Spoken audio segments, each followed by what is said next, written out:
Ini lagi satu penyakit masyarakat kita. Dia ingat dekat hospital ni nak tempat uji kaji. Itulah tengok filem sangat kan. Tengok filem, drama, macam cerita-cerita science fiction kan. Macam hospital tempat uji kaji. Uji kaji ni kalau benda penyakit tu memang kita apa tu tak dapat tahu lagi. Benda tu teknologi baru ke ataupun penyakit baru muncul ke, barulah uji kaji. Ni kadang ambil air tulang belakang dia kata uji kaji. Doktor buat uji kaji. CPR.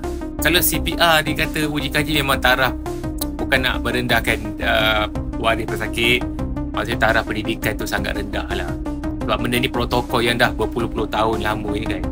Sebab tu kita kena educate masyarakat supaya faham. Hospital ni bukan tempat uji kaji. Benda tu dah establish lah penyakit tu. Kadang-kadang kita nama lab test, ujian makmal. Bukan nak uji, tu ujian makmal. Maksudnya kadang-kadang kita ambil air tulang belakang kan. Air tulang belakang tu kita nak test. Kita nak test uji kaji, maksudnya kita nak tengok bakteria mana dengan antibiotik jenis mana. Tapi orang salah faham ni, ingat kita nak uji kaji lepas tu kita cocok belakang dia macam tu. Itu memang susah. Kita nak mendidik masyarakat ni memang susah.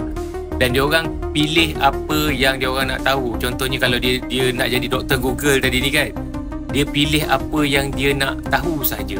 Dia tak kira dah. Dia tak mau mati prinsip-prinsip ilmu-ilmu lain ni.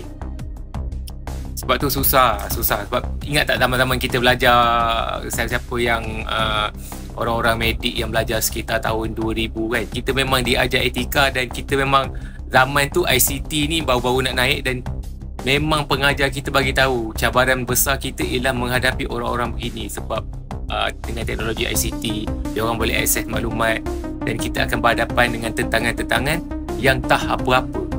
Dia buat kesimpulan sendiri kan. Lepas tu dia attack kita.